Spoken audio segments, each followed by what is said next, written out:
అసలు ధ్యానం ఎలా చెయ్యాలి? మౌనంగా కూర్చుని పోయి శ్వాసపై ధ్యాసని ఏదో పెట్టుకుని శ్వాస అనేది ఒక దేవుని యొక్క నామం కాదు. మనం ఈ శరీరంలో జీవుడు ఉన్నాడు కనుక ఆ జీవుడు నేనున్నాను అని తెలియపరచడానికి శ్వాసని విశ్వాస నిశ్వాసాలను సృష్టించారు. ఆ రెండు ప్రాణం ఉందా, జీవుడు ఉన్నాడా లేడా అని గ్రహించటానికి శ్వాసే ఆధారం. అయితే ఈ ధ్యానం ఎలా చేయాలి అంటే అజపం చేస్తూ, జపం అంటే నోటితో ఉచ్చరించు 3 రకాలైన జపాలు ఒకదానికంటే ఒకటి ఎక్కువ ఫలితాన్ని ఎలా ఇస్తాయో, ఈ జపము కంటే అజపం అనేది శ్వాసతో ప్రణవాన్ని జోడించాలి. అది ప్రణవాన్ని శ్వాస మీద ధ్యాస కాదు, శ్వాస మీద వచ్చే ప్రణవాన్ని మీద ధ్యాస పెట్టుకోవాలి. అది అజపం అవుతుంది.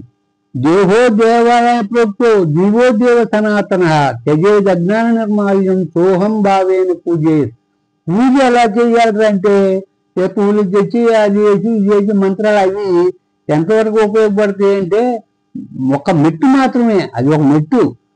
ఆ మెట్టు మీద కూర్చుంటే భవనం చేరలేం కదా, అలాగే మెట్లు ఎక్కుతూ కొన్ని మెట్లు వదిలేసుకుంటూ పైకి వెళ్తూ ఉంటే అప్పుడు దాన్ని చేరగలుగుతావు. నీవే నుండి వెలువడే ప్రణవమే నీవై ఉన్నావు. నువ్వు ఎవరు అంటే ప్రణవం, నువ్వు ప్రణవమే నువ్వు. అదే ఆత్మ, అదే ఆత్మ.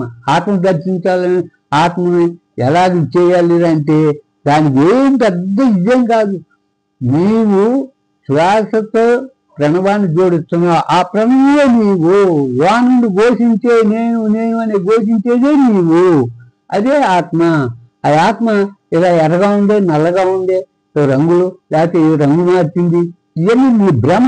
ఆ భ్రమలో కాకుండా నీవు అది ఆత్మ అనేది ఒక నీకు అనుభవం మీద వస్తుంది. అనుభవమే ఆత్మ కానీ నువ్వు దర్శించలేవు. నీ విశ్వాసలే ఆత్మ అనుకో. నువ్వు ముందేం చేయాలంటే అది నేను ఊహో అని అనుకోవాలి. అనుకుంటే భ్రమర కీటక న్యాయంలాగా అవును అది అవును అది కట్టుదాం అది కట్టుదాం అంటే అదే అయిపోతావు నువ్వు. అట్లాగే నువ్వు విశ్వాసలే ఆత్మ అనుకో. అదే నేను అనుకొని విశ్వాసపై ప్రణవాన్ని జోడించు. ఆ ప్రణవమే నేను అని ఇదే టైంలో అదే నేను అనుకొని చిత్తాన్ని నిరోధించు. ప్రణవమును వింటూ మౌనముగా ఉంటే సాక్షిగా ఉంటా. ఈ ప్రణవాన్ని అలా నువ్వు ఉచ్చరిస్తూ ఉండు, లేకపోతే నాలుగో భాష నుండి ప్రణవం వాళ్ళ నుంచి వస్తుంది కనుక అది వింటూ ఉండు. ఇదే సమాధి స్థితిని తీసుకొని పోవును. ఇదే నీకు అసలు ఎప్పుడు భావన మాత్రమే ఉంటుంది. మనిషి ఏముండదు. పక్క ప్రకృతి యొక్క లక్షణాలు కానీ ప్రకృతి చుట్టూ ఉండాలి ఏమి నీకు గోచరించవు, నీకు అగ్గుపడవు. అయితే నీ ధ్యాస ఎక్కడ ఉంటుందంటే పరమాత్మ మీదే ఉంటుంది. అదే సమాధి. కళ్ళు తెరచిన ఏ పని చేస్తున్నా ఈ ధ్యానం అలవాటు చేసుకో. నువ్వు స్నానం చేసేటప్పుడు, నీళ్లు పోసుకునేటప్పుడు, ఒళ్ళు రుద్దుకునేటప్పుడు ఈ యొక్క అలవాటు చేసుకుంటే అట్లా ప్రతిరోజు నువ్వు ఉదయం లేచిన దాని నుంచి కొనుండే వరకు ప్రతి పని మీద ఈ భావన పెట్టుకునేటట్లయితే నీకు అది అలవాటు అయిపోద్ది. నీ మనసు విషయాల వైపు పోవు. అప్పుడు విషయాల మీద పోకోకుండా విషయాలే నీకు మురికి. ఈ విషయానందాలే మనల్ని భగవంతుడు దూరం చేస్తాయి. ఈ త్రిగుణాలే మనకి ఇంకో జన్మకి కారణాలు అవుతాయి. అందుకని ప్రారంభంలో కళ్ళు మూసుకుని మొట్టమొదటిలో ప్రారంభ దశలో కళ్ళు మూసుకుని చెయ్యి. అది నీకు అలవాటు అవుతుంది. ఆ తర్వాత నువ్వు కళ్ళు తెరిచినా ఏం చేసినా ఆ పని చేస్తూ ఉండు. సాక్షిగా నుండు. ఏది గాంచినా నేనుగా ఉండు. చూడండి ఎంత ఇదంటే అక్కడ ఫ్యాన్ వేసాం, ఆ ఫ్యాన్ గురించి మోత వస్తుంది. ఆ మోత ఓం అంటుంది. ఓహో ఆటో వెళ్తుంది, ఆటో యొక్క సౌండ్ ఓం అంటుంది అని ప్రతి ధ్వనిని గాలిలో ఉండే ధ్వని జయమని ఓం ఓం అన్నట్లుగా నువ్వు భావిస్తూ ఉండు. అలా ఓం అన్నట్లుగా భావించేటప్పటికి కొంతకాలానికి ఏం చూసినా ఓము కనపడుతుంది. గోడకు చెవులు పెట్టి చూసినా, భూమి మీద చెవులు పెట్టి చూసినా అది ఓం అనే ధ్వని నీకు వినపడుతూ ఉంటుంది. ఇదే శాంతం, ఆనందం, పరమపదం. ఆత్మ నీవై ఉన్నావు, అన్నిటా ఉన్నది ఆత్మయే. అది నీలో నువ్వు ఆత్మను దర్శించుకోగలిగితే అట్లా ఎవరిని చూసినా, ఏ ప్రాణిని చూసినా అదే భావన నీకు ఏర్పడుతుంది. అప్పుడు ప్రేమ ఏర్పడుతుంది, అన్నిటి మీద ప్రేమ ఏర్పడుతుంది. ప్రేమ అంటే వాటిని పట్టుకుని ముద్దు పెట్టుకుంటాం కాదు. ప్రేమ అంటే పాము వెళ్తుంది, అది పట్టుకుంటే అవుతుంది, కాటేస్తుంది. కనుక ప్రేమ అది అది పాము, ఇది విసర్జించుడు, దీన్ని కొట్టాలి అనే భావన నీకు రాదు. అప్పుడు ఇదే చైతన్యం, నీ జీవుడే ఆత్మ. పరమాత్మ పనిచేస్తూనే ఉన్నాడు. పరమాత్మ ఎప్పుడు అసలు ఏం క్షణం కావడా ఆగి ఉన్నాడు. నువ్వు నిద్రావస్థలోనూ ఇంకోటో ఉంటుంది. కానీ నీకు పరమాత్మకు అసలు ఎప్పుడు పనిచేస్తూనే ఉంటాడు. కనుక జీవుడే కొంచెం విషయాన్ని తీసుకొని మొదలు వెలుతురు గోచరించింది. ఒక వ్యక్తి గోచరించాడు, అది అయింది, ఇదే అయింది, ఆత్మ నాకు ఎలా దర్శనమైంది అనేది కూడా బోటకాలే. ఎలాగంటే నీకు అనుభవమే. నీకు ప్రణవం ఎలా ఉందిరా అంటే అక్షర రూపంగా రాసి చూపించగలుగుతాం, కానీ దాని యొక్క ధ్వని చూపించలేం కదా. అలాగే అనుభవం అనేది మాత్రం నీవే ఆత్మయి ఉండగా ఈ సాక్షాత్కారం ఎవరికి? నువ్వే అసలు భగవంతుడు అయి ఉంటే నీ సాక్షాత్కారం ఎవరికి? అలాగే హంస గాయత్రి, ఓం హంస హంసాయ విద్మయే పరమహంసాయ ధీమహి తన్నో హంస ప్రచోదయాత్.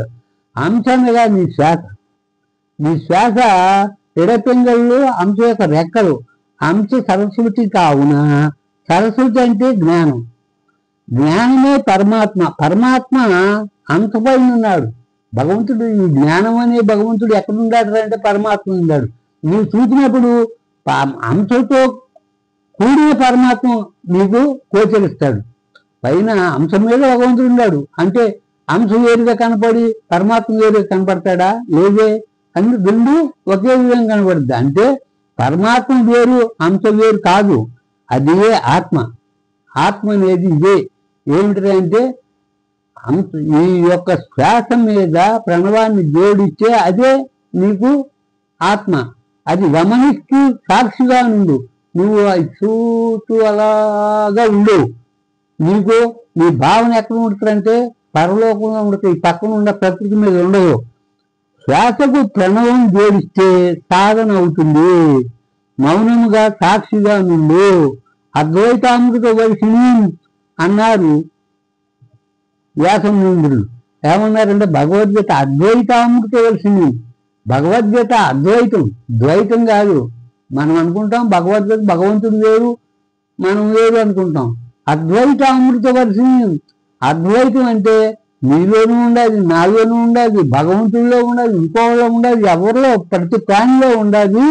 జీవాత్మ, జీవుడు. కనుక అద్వైతం అది నీవే అయి ఉన్నావు. నీవు భగవంతుడిగా కలిసి ధ్యానం చేయి, సాక్షిగా నువ్వు. అప్పుడే ముక్తి. నేనే భగవంతుడిని అనుకుంటూ, నేను భగవంతుడే పక్క వాళ్ళని చెప్పమని కాదు. ఏంటంటే భగవంతుడిగా నువ్వు ఉండి నేనే భగవంతుడిని అనుకుంటూ ఈ సాధన చేయి. అప్పుడు నీవు భగవంతుడు అవుతావు.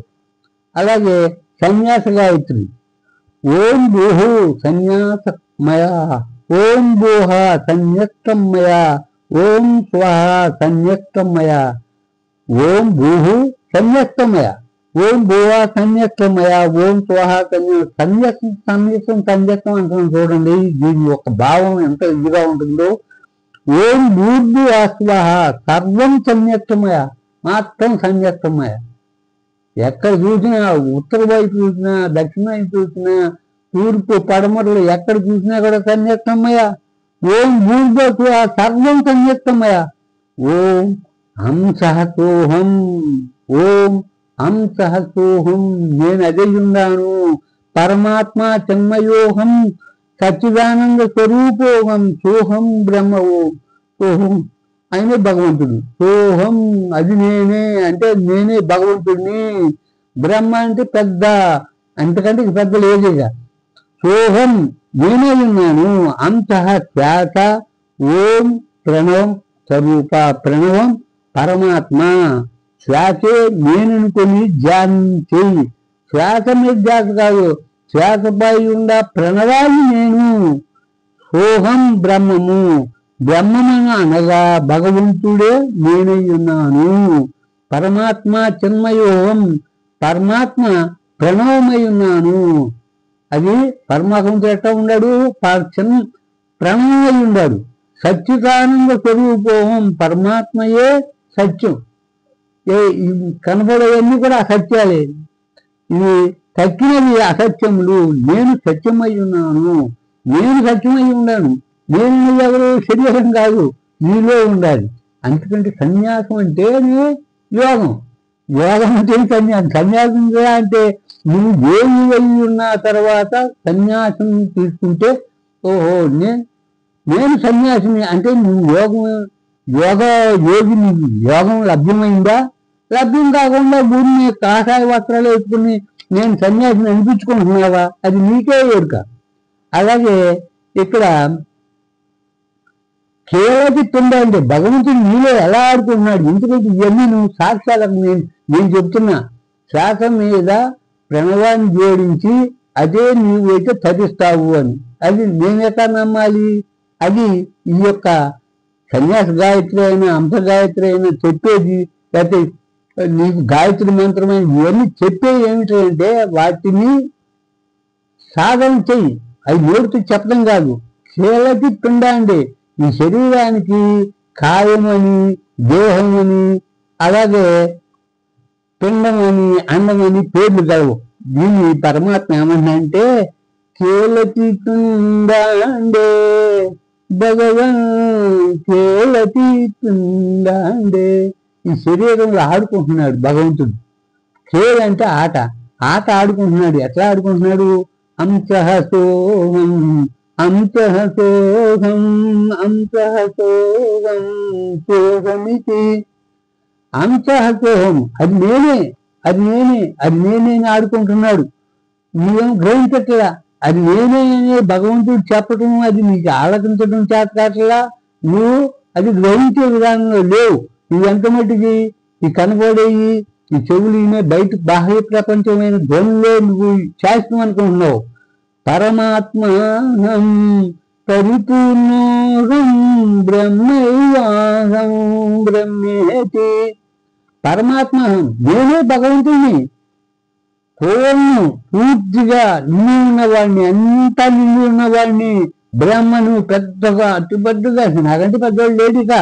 బ్రహ్మైవాహం బ్రహ్మేతి అని పరమాత్మ లోన ఆడుకుంటున్నాడు ఈ శరీరంలో. కేలతి పిండాండే భగవన్, కేలతి పిండాండే. భగవంతుడు ఈ శరీరంలో ఆడుకుంటున్నాడు.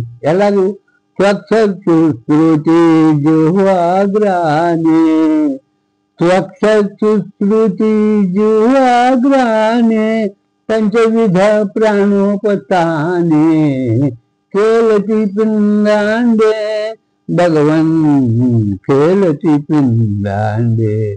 ఈ చర్మంలోను ఈ యొక్క ఈ జ్ఞానేంద్రియాలు, కర్మేంద్రియాలు, వీటన్నిటిలోను పంచవిధ ప్రాణం, ఈ పంచవిధమైన ప్రాణాల్లోను వీటన్నిటిలోను ఏ విధంగా ఆడుకుంటున్నాడు అంటే శబ్ద స్పర్శ రసాధిక మాత్రే. శబ్దం, ఈ శబ్దంలోను స్పర్శలోను చర్మం ఏం చేస్తుంది? స్పర్శని తెలియజేస్తుంది. రసాధిక మాత్రే, ఈ నాలుగు ఏం చేస్తుంది? ఇది రసం ఈ విధంగా పులుపుగా ఉందో తీగా ఉందని ఇది తెలియబడుతుంది. వీటన్నిటిలోను సాత్విక రాజస తామస మిత్రే. నీలోనే ఆడుకుంటాం కాదు, ప్రకృతిలో కూడా ఆడుకుంటున్నాడు భగవంతుడు. ప్రకృతిలో ఎట్లా ఆడుకుంటున్నాడు అంటే సాత్విక రాజస తామసం అనే గుణాలతో ఆడుకుంటున్నాడు. బుద్ధి మన చిత్తహంకారే. మనిషికి మనసు, బుద్ధి, చిత్తం, అహంకారం అని 4 రకాలు. ఈ బుద్ధి, మనసు, చిత్త, అహంకారం అనే వాటిలో ఆడుకుంటున్నాడు. భూజల తేజో గగన సమీరే, పంచభూతాల్లోనూ ఆడుకుంటున్నాడు భగవంతుడు. చూసావా? భూమి జడం కదా, ఎలా చూస్తుందంటే ఆడుకుంటున్నాడు, ఎలాగ జడంతో ఆడుకుంటున్నాడు. భూజల తేజో గగన సమీరే కేలతి పిండాండే భగవన్ కేలతి పిండాండే పరమహంస రూపేణ విహత పరమహంస రూపేణ విహత. ఎలా విహరిస్తున్నాడు, ఎలాగా ఆడుకుంటున్నాడు, విహరిస్తున్నాడు అంటే పరమహంస రూపంగా ఆడుకుంటున్నాడు. అంటే లోన మన జీవుడు విశ్వాస నిశ్వాసలని అంశరూపంగా ప్రణవాన్ని దాన్ని జోడించుకుంటే మనకి అర్థమవుతుంది. కొంతకాలానికి మనకి లోన్ నుంచి అదే వినపడుతుంది, భగవంతుడు ఆడుకునే ఆట విధానం. బ్రహ్మ విష్ణు రుద్రాదిక కర్త. బ్రహ్మ విష్ణువు రుద్రులు మనం పూజిస్తూ ఉంటాం. వాటిని వాళ్ళని ఎవరి కారణం వల్ల ఈ ముగ్గురు ఉత్పత్తి అయ్యారు? బ్రహ్మ విష్ణు రుద్రాదిక కర్త. అతనే ఆడుకుంటున్నాడు, అసలుడే ఆడుకుంటున్నాడు నీలో. అది గ్రహించు. కేలతి పిండాండే భగవన్ కేలతి పిండాండే. ఇది ఇలాగా మనకు భగవంతుడు ఎలా ఆడుకుంటున్నాడో, నీలో ప్రకృతిలో ఎలా ఆడుకుంటున్నాడో, ఇవన్నీ కూడా మనకి ఉచితంగా ఏ విధంగా సాధన చేయాలనేది క్లుప్తంగా పెట్టి దాన్ని మర్మంగా దాచి మనకి ప్రబోధించారు అనే కథల్లో. కానీ దానిలో ఉన్న మర్మం, దానిలో ఉన్న సూక్ష్మాన్ని మనం గ్రహించితే మనం ఎలా తరించాలిరా అంటే ప్రణవోపాసన, నాదోపాసన ఈ రెండు మాత్రమే భగవంతుని చేర్చగలవు. తగ్గిన కార్యక్రమాలు ఏమీ కూడా దేనికోసం అంటే మనకు ఒక క్రమశిక్షణ, ఒక ఇది ఏర్పడటానికి మనకి అందు తోడ్పడతాయి. కానీ మనం ఆ దగ్గరికి తీసుకెళ్ళలేవు, భగవంతుని చేర్చడు. ఇది మాత్రం యథార్థమని, సత్యం అని నేను మీకు తెలియజేస్తున్నాను. హరి ఓం నమో నారాయణ.